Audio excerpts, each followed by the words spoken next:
I don't have time for this bullshit. Ha! Bullshit, bullshit, bullshit. All this guy ever does is BS. Anyway, it's time for another edition of BSing with Big Nate.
That was Sincere Echoes of Eternity right here on another edition of BS with Big Nate. Of course, by now, we're all very familiar with Trey and thrilled to be joined on this edition because there's a lot going on in the Sincere camp that I want to talk about. First and foremost, of course, he is out in Texas, so be sure to send him some well wishes. They've had some gnarly weather lately. Yeah.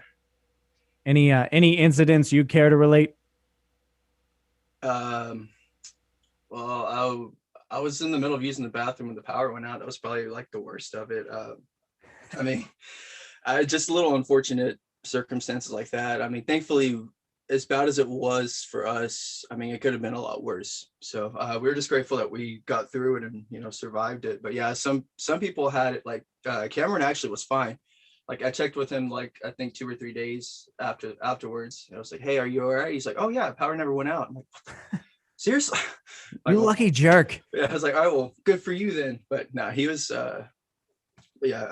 thankfully some people, had it okay, and others, it was wild, dude. It was unlike anything I think any of us have ever lived through. Like even, I was talking to my grandmother about it, and she was like, I've never actually been through something like this before. So it really was unlike anything else, man. It was crazy. Oh no, it was definitely crazy. And I just want you to know, you guys were in our thoughts, of course. And yeah, I'm glad that you fared okay. I know how traumatizing it can be to be in the middle of your bathroom experience, and then all of a sudden, no power. Yeah. That's not what we're here to talk about, though. Echoes of Eternity, your debut EP, has a special edition, and it's coming as a physical CD. First and foremost, when did that originally come out?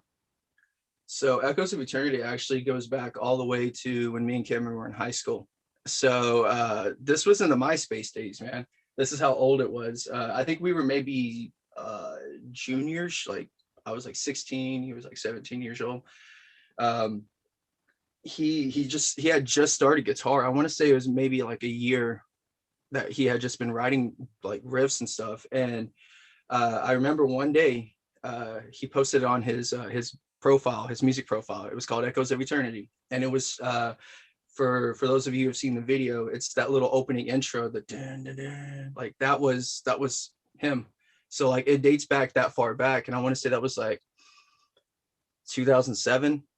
So like from there on, it's just been evolving throughout the years. And about like 5 years later, he ended up recreating the demo, but he added drums with it, like just a simple drum machine. But I mean, it was to get the idea out further, and then just from there, it just kept building and building until what you hear now. So yeah, it was a really crazy story the way it all unfolded, because neither one of us like you can't write a story like that. That just kind of has to happen. So it was pretty wild the way it unfolded.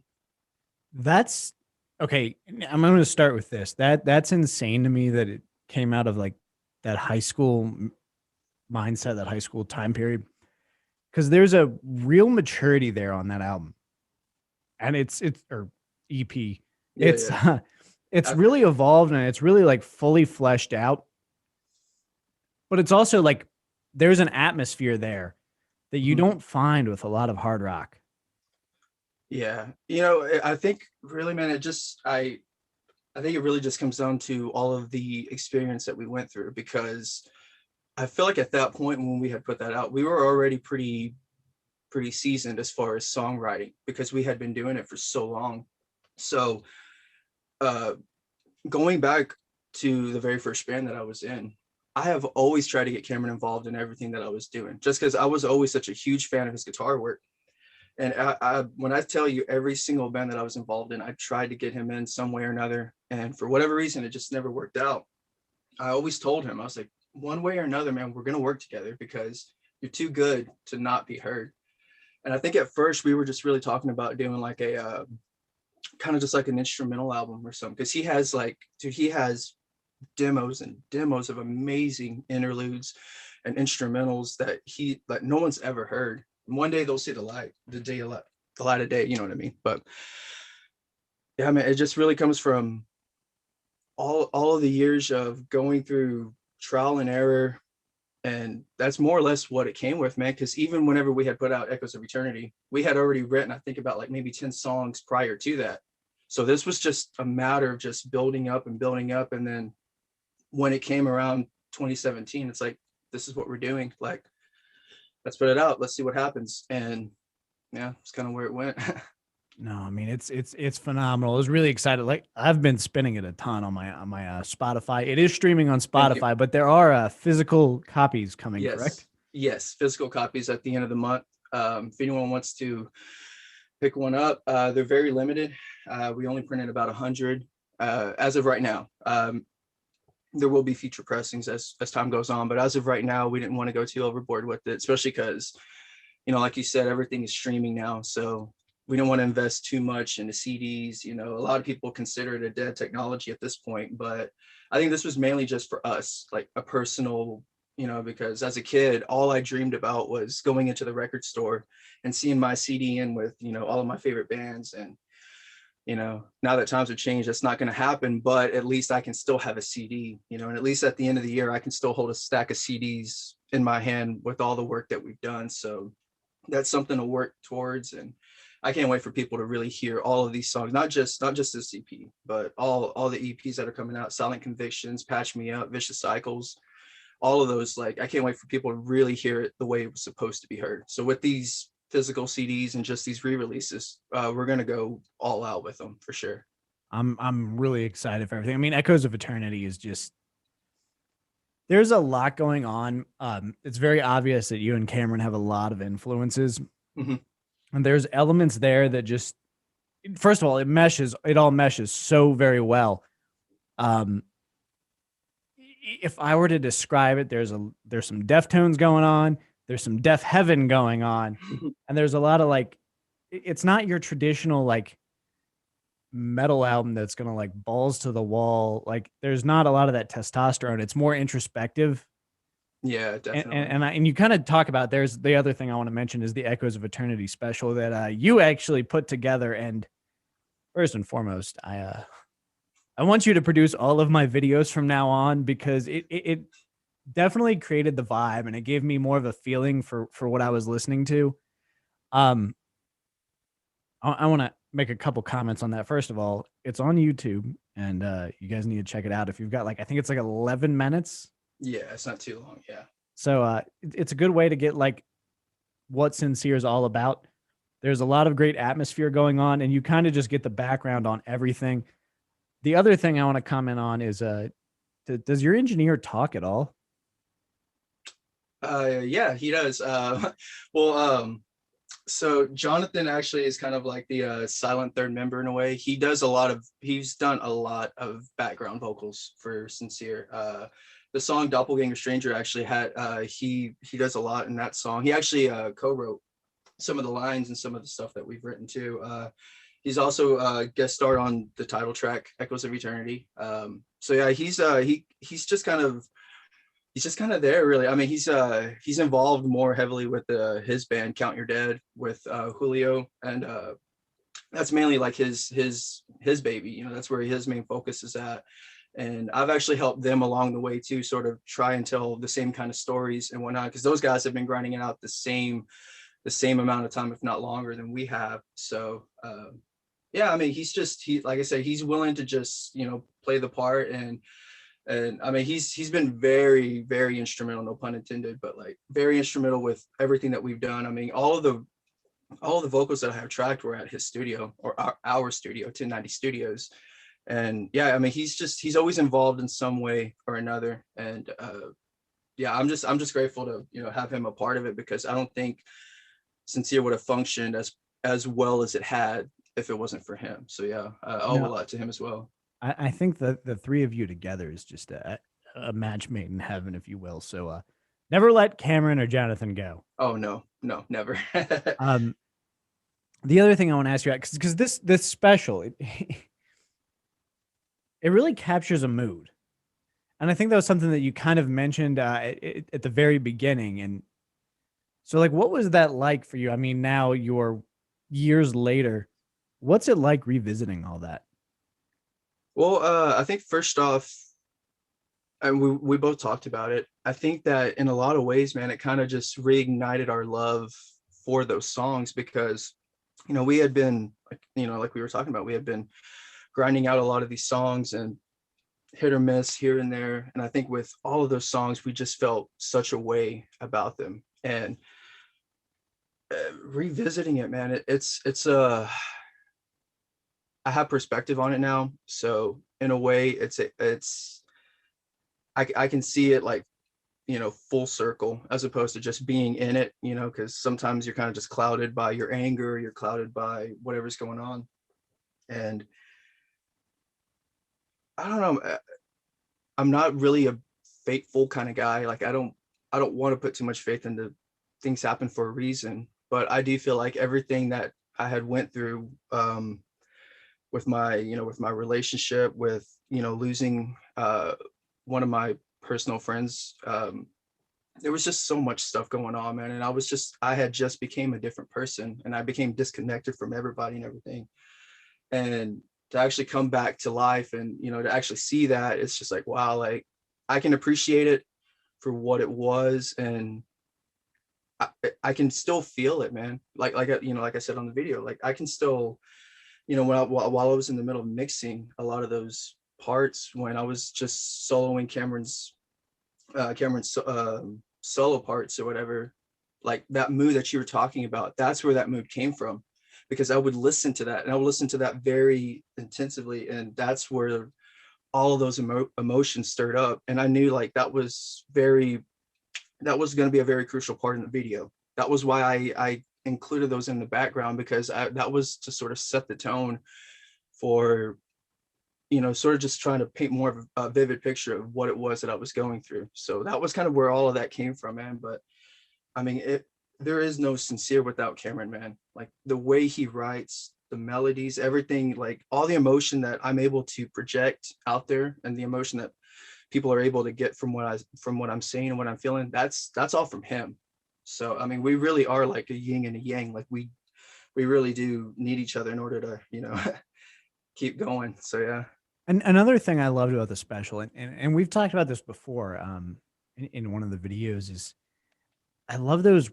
Okay, so I mean, let me set it up for the people who haven't watched yet. First of all, you should probably pause it right now and go watch the Echoes of Eternity special on their YouTube. But if you're not going to do that, listen to me. You get a tour of Cameron and Trey's hometown, but you also get a lot of really cool, really raw studio footage. And that's something that I love. To me, that harkens back, and you and I have talked about this, probably not on air before, but just, as friends interacting, is that there's something that I always appreciated that Korn did, particularly, I think it was the Hey Daddy video, where you've just got Jonathan having that breakdown in the studio. There's a lot of those like really raw studio moments, and I think that adds to the impact.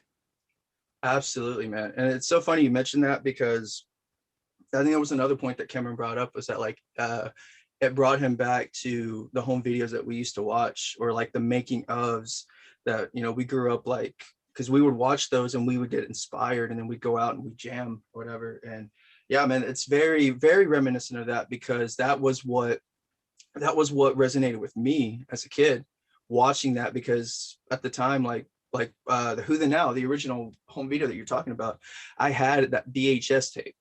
And at the time, like, didn't really have internet. There was no YouTube. So all there was just these videos that you collected. And I watched that thing religiously, man. And I remember those moments of John doing Daddy or Kill You and just like breaking down in the studio. He can't even like, you can't even understand what half of what he's saying, because he's just in such a heavy emotional state. And I just try to bring those raw moments into the recordings and into the video, but it's important that it has to be real. Like I wouldn't want anything to be, too contrived or make it seem like I'm doing this for a certain reason. Everything you saw on there was just us in the moment, because that's all Sincere has always been. It's just in the moment, whatever we're writing, whatever we're filming, whatever we're talking about, this interview with you and me, like it's all just in the moment and it's right off the cuff. And I just think that's what people relate to more. It resonates with people more. So it's just how we choose to do it, I guess. Yeah, I mean, and you guys take a lot of ownership for everything you do. And as a fan of music, I mean, I kind of grew up, I've been all over the place, but one of those, it's the punk rock DIY mentality, is nobody else is going to do it for you, do it yourself. And you guys kind of take everything. It is Sincere. It's all inclusive. And I love that mentality. And I really appreciate it. I think it shows on Echoes of Eternity. Excited for a physical copy, because I'm like you. I like to have that tangible. Like streaming's great. It's convenient. But at the end of the day, if the grid ever goes down, CDs is what we got. Exactly. Yeah. That being said, Echoes of Eternity streaming now. Check out the Echoes of Eternity special on YouTube. Highly recommended. I want to step aside for a minute. Something you shared on the Sincere Facebook that I also really appreciated. Sincere's hanging out on TikTok now. So the thing about that is we're trying to get paid, man. So I mean, TikTok pays a little bit more than the streaming site. So Spotify, step up or something, but no, in all seriousness though, I really can't knock TikTok, dude, because we already have like over 1,000 followers, and our follower count has gone up on Instagram. Our streaming count has gone up. Like people are actually interacting and listening to us through this. And that's the way I look at it, man. It's just another platform, another avenue for us to promote our content, I guess, if you will, but the way I look at every single platform is I try to be different and exclusive with just that. Like the stuff you see on Twitter, we may not post on Instagram and Facebook and vice versa. So like I always try to make it because not everyone who's on TikTok has a Facebook, and not everyone who's on Facebook has a Twitter. So, you know, you always try to make something special for every single kind of avenue or whatever you want to call it. So it's fun, man. You know, we're just hanging out with our friends, doing duets, and you know, we'll see The where one it I goes. caught was the Pantera cover, which I think is fitting given that you live in Texas. That was all broken. That was just phenomenal. It was really entertaining to watch. You could thank Meds from Demon Scar for that. He kind of called me, well, because he wanted me to do a Sabbath one, and I was like, oh, I can't do Ozzy, man. Like, Ozzy's out, you know, Ozzy's way up there. I can't do that. I'm like, if you do a Pantera, we'll talk. And then he's like, all right, here's I'm broken. I'm like, oh, damn. Yeah, I mean, you did Phil justice. Appreciate that. Thank you so much. All right, so I mean, I'm gonna have to get on TikTok. That's what I'm learning is maybe the bear needs a TikTok page. I got to figure out something to do with it. But Trey, thank you very much for joining me. Of course, check out Sin Seer's special edition of Echoes of Eternity. Spotify, I'm sure is it streaming elsewhere? It's everywhere, man. Deezer, SoundCloud, Bandcamp, everywhere. You can get it pretty much everywhere now. So yeah. And then YouTube, Sin Seer. Yes. Echoes of Eternity special, and that physical copy. It'll be out soon. Sinceremusic.com, or excuse me, sinceremusic.bandcamp.com. Physical copies will be available there. Or just go on any platform and shoot us a message. We'll hook you up. Give them some love. They're definitely a band to watch. Trey, thank you very much for joining me. Thanks again for having me, man. I really appreciate it.